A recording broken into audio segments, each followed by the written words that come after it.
Good afternoon. Today we're going to talk about how to make $5,000 a month passively through dividend investing. So stick around and I'll show you some stocks to buy that'll get you that type of return and more.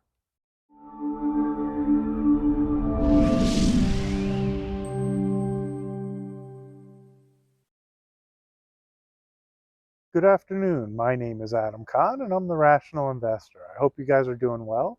Today is Tuesday, October 14th, I think. Yeah, that's right. Enjoying a beautiful day here in Las Vegas. It was a little bit cloudy yesterday, but today's just gorgeous. Weather's perfect and everything.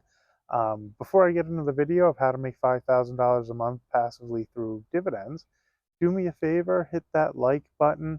If you haven't already, if you could hit the subscribe button, I really appreciate the support. That helps YouTube's algorithm and it helps people find the channel. So if you're finding the content interesting, gets me out there a little bit, which is the ultimate goal. And I really appreciate that, guys. I can't tell you how excited I am to see one of the videos got over 4,000 views, which I know for some of these people that's like nothing, but I was really excited about that. I see some comments coming in. It's just super cool to me to see some of that. Also, I'm going to put a couple links in the description on opening an account at SoFi. I use them as well. I open an account with my son in particular, which is what the links are attached to. He's 13 years old, and I'm trying to teach him about investing as well. Whenever somebody uses it, he gets really excited. I appreciate that. I think it's super kind, and it's so cool. The other thing is SoFi is a good platform, which is why I use it. It's for checking and savings. They also have stock accounts, and they have all sorts of other things available. But if you deposit $10, they'll actually give you a $25 bonus gift for free, which is kind of nice. And then my son and I will get a little gift as well. So stick around. I'm going to get into the video. I'm going to tell you some stocks to buy. And if you stick around till the end, I'll tell you how much money in total investment and how that works out as well. So for the portfolio that I created to show you how to get $5,000 a month on average in return, I picked 10 different stocks that I'm using, and I broke them down. I'm putting the same investment in each one, which I'll get into at the end of the video, but I'll go over how many shares, what the dividend is, what the dividend percentage is. I picked a mix of some that are primarily just dividend paying stocks, and then others that have some growth potential and everything else. I'll do my best to remember to remind you which ones I actually own and which ones I don't. Um, but the ones I don't are actually ones I want to add to my portfolio. I just haven't yet. So I'll start with the first one now. So the first one I had that I used was Exxon Mobil, which I do own. For the purposes of this video, I used 960 shares. Right now, Exxon closed at about $104 a share. They're paying a 95-cent dividend per share, which comes out to $3,650 a year. I like Exxon. It gets you into the oil space. We all know Exxon. I think they've got a nice business that'll be around for a long time. They've gone to more share buybacks than increasing their dividend from what I've noticed, where they used to raise their dividend more often. I still love them as a company, so I've had them a little while and continue to hold them. Number two on my list is Oxford Healthcare Investors, which I always refer to as OHI, because the stock symbol or ticker, as it's often referred to, is OHI. They closed today at 31.60ish a share. They're paying 67 cents on the dividend. For the purposes of the video, I'm buying 3160 shares, which pays $8,468 a year. I've owned OHI for a while. My brothers own them for years. They haven't, but they've been around through some ups and downs of the market, which makes me feel more comfortable that they have a good business. What they are is they actually deal with retirement facilities where they own the land or they own the land and the buildings and they lease them out to companies that run the facilities and they collect that and pay out a nice dividend. I've liked the company. I think it's a great way to be in that space. It's not really a REIT, but it kind of is, where they're specific to a certain industry, which I think will be around for a long time, which is why I like them. Some of the others, like I know people love O. My concern with O, which I'm sure it's a great company, and they have a zillion really good clients in their in their portfolio, but my concern is just by being in the commercial real estate sector, that they could see some fallout as those leases come due and things like that. Now, they might be well enough spread out. I don't want to say anything bad about them. I know a lot of people love them and they love that monthly dividend. OHI is a little bit different. They're specific to a specific field. I just feel more comfortable with it because I think retirement homes aren't really going anywhere, and they've been around a long time, so I'm comfortable with them as a company. And as a side note, I do own OHI in my portfolio, just a very small percentage, um, but I might add on to it. So the next one in my list is Pfizer. Um, Pfizer I like. They pay a 5% dividend. It closed today a little below $30. I think it was like 29.35 or something. If you own 3,400 shares, they're paying a 41-cent dividend. Comes out to $5,576 a year.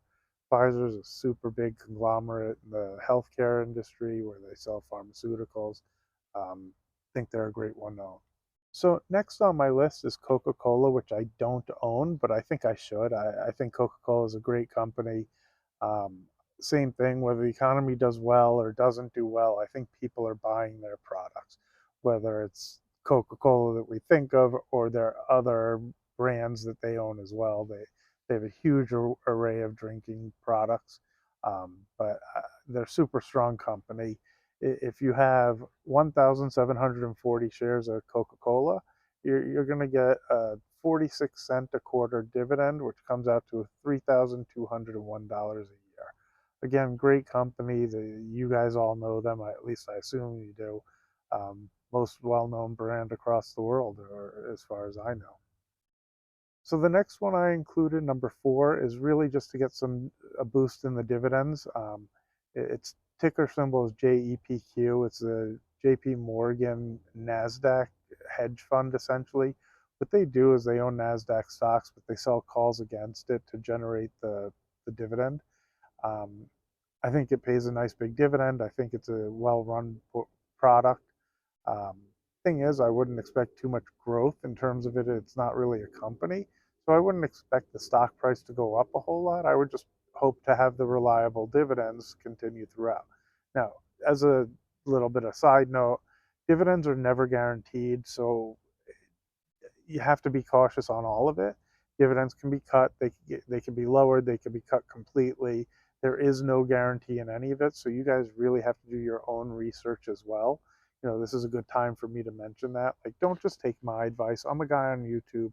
I'm comfortable with the risks that I take. I don't want you guys to take on risk that you're unfamiliar with without doing any risk. Like, really, you should seek out your financial advisor or do the research yourselves or whatever you guys do before putting your money into anything, and just use this as entertainment and educational and hopefully fun. And I like doing this stuff anyway.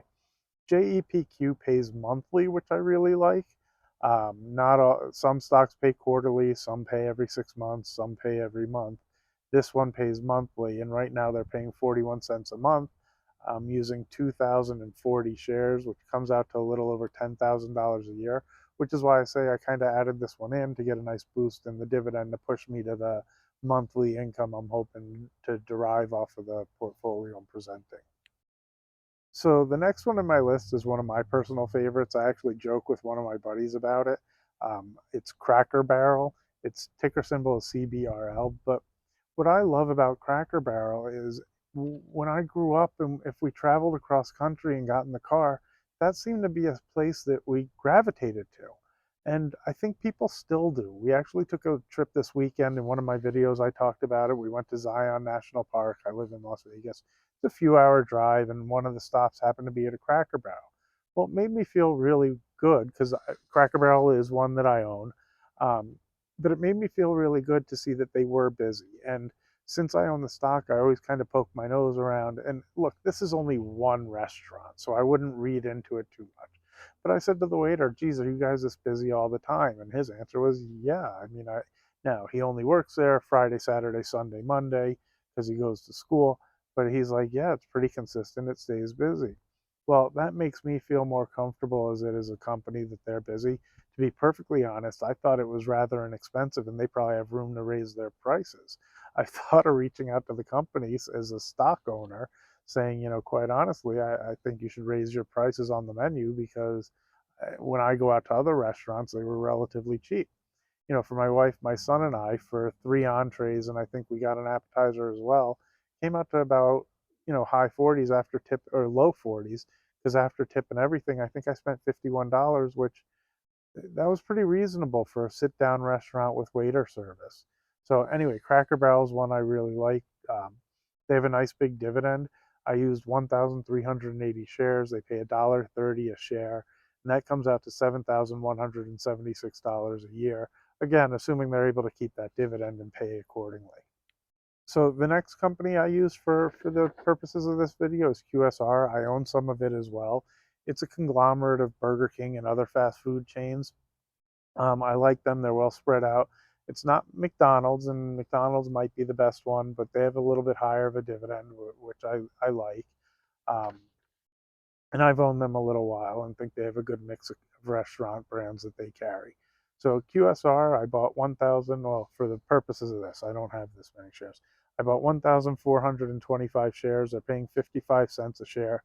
Comes up to $3,135 a year. It's a little bit lower on the dividend yield, but I think they have potential to grow. I think that they have good space and good customer base. Number 7 on my list, NextEra Energy Partners. Now, I've talked about them a few times. Part of what I like about NextEra Energy Partners is the stock has fallen from about $80 to 2020 was, I think, the low. But today it closed at 24.40. On Friday I kind of mentioned it because it had a pullback when this company Seaport downgraded them and estimated that the stock would be at $15 a share. Maybe it will, maybe it won't. Again, you guys need to do your research. Maybe Seaport knows something I don't. But it had drifted back up from 22 to 28. And when Seaport did that report, it dropped right back down to 23. And I think on Friday last week, which was only 4 or 5 days ago, I made a comment that I thought that's the right time to buy. Now, it happens to be really fortunate that CPI came out today. It makes me look really good. Fortunately, yesterday I bought a little NFIGs. How lucky was that? But to be fair, the stuff that really seemed to be oversold today had a really nice move. And as a trader, one of two things: either that's a one-day rally or it's a real reversal. And some of the stuff that seemed really cheap to me, I'd like to think this is the beginning of its up move and it starts having legs to follow the tech, that Magnificent Seven type of company. So anyway, NEP at 24.40 a share. I'm using 4,050 shares. They pay 86 cents a share. So you should be making about $13,932 a year on that. Now, keep in mind, that's a really high return. So maybe there's some risk in there, and maybe there's a problem, and maybe they have some real trouble. What made me feel warm and fuzzy is they actually raised the dividend a little bit last quarter and last report. And it went right in line with what they've been saying in response to the stock dropping and everything else. So NextEra Energy Partners used to say that they were planning to be able to grow their dividend somewhere between 12 and 15% annually. Well, the stock drifted from like 80 to 50-ish, and then they reported that they're not going to be able to grow as fast because the higher interest rates are making them pay more on their debt, and they're only going to be able to grow the dividend somewhere between 5 and 8%. That plummeted the stock from low 50s, high 40s down to about $20 a share. Well, $22 a share is paying a 15% dividend. If they're able to raise that somewhere between 5 and 8% per year, that's unbelievable return. Now, as I said, maybe something else is going on. Maybe they have some underlying problems, but I'm thrilled at the 15% return. If they're actually able to raise that and they don't have problems from there, I wish I was comfortable enough to put all my money in that. So NEP is one of the ones I have. Really nice return through the year. Hopefully they can continue to pay that dividend. I did it a little bit to boost this to where I want to be at 5,000 or more per month. And we'll go on to the next stock. Number 9 on my list is Qualcomm. What I like about Qualcomm is they're in the chip space and they actually pay a dividend. A lot of chip stocks other than Intel really don't. And Qualcomm is the ones they do your phones. I know that some of the companies are trying to figure out how to build their own chips and gravitate away from some of these companies. Hopefully they don't figure it out. Qualcomm's had a nice run from its lows. I think I own it from about where it is now and wrote it down and now back up. I closed today around, I don't know, 127, 128 type of range. Um, in the portfolio here, I'm using 780 shares. Comes out to 80 cents a share, so $2,495 a year in dividend. And the other thing I like about Qualcomm is I think there's real potential for them to continue to grow. They're in a good space. They probably make good margins, and I like them as a company. And last but not least is Devon Energy. Its ticker symbol is DVN. They deal in all sorts of energy products, whether that's oil and gas and pipelines and things like that.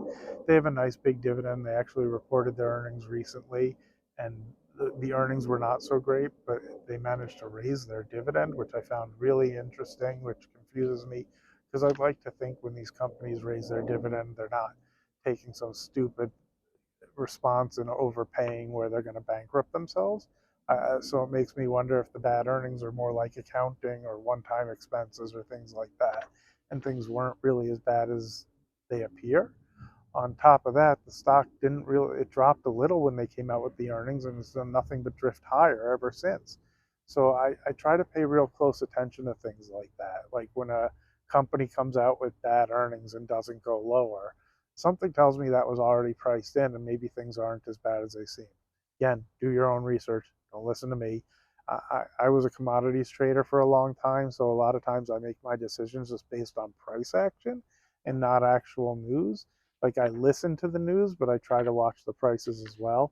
And most of this stuff is stuff like I'd advise to just buy it and own it and not pay too much attention. And hopefully you think they're good companies, which is why I say you need to do your own research and decide what you think. Anyway, Devon Energy, I'm using 2,180 shares, pays about a 6% dividend, 77 cents a share. That comes out to $6,714 a year. So using those 10 stocks, if I add them all up, I put 100,000 into each stock in this portfolio. That comes to a total of $64,382 a year in dividend income, which is about $5,365 a month. I had done one video recently showing how to get to about $3,000 a month. I wanted to show how to get to about $5,000 a month. This is about a $1 million investment. I know that's a pretty large investment, and on the other one, we were only using 450,000 to get 3,000 a month return, a little bit higher return on the investment. Had some of the same stocks, but I didn't overlap too many. I know this is paying a lower yield, but I think there's more opportunity for some of these stocks to grow as companies as well. Um, there are ways to generate more dividend return, but you have to balance out what's important when you look at it. You know, the higher the dividend, the more that the company's paying out, the less that they're able to use to grow their company. Sometimes it's more mature companies that have higher dividends. Like I really like Altria, and they pay out a great dividend, but they're pretty much making the money and paying it out to the clients. I think it's 90% of what comes in goes out as income dividends to the people who own the stock. Some of these others, if they're using a lower ratio of what they're making to send out, it gives them ability to use that additional money to actually expand or grow or get into new fields. So what I like about the portfolio that I provided for you guys today, in my mind, is I see potential for the price of the portfolio to go up as well. On some things it won't, on some things it might. And, in the long run, I think that all stocks. Now, well, I think stocks do well. I love the investment, and I love dividends because it really is passive. The work you have to put is the studying and the paying attention and seeing what you think of the companies, not going and fixing an air conditioner or dealing with a tenant who leaves or things like that. Anyway, I know I mentioned it earlier on.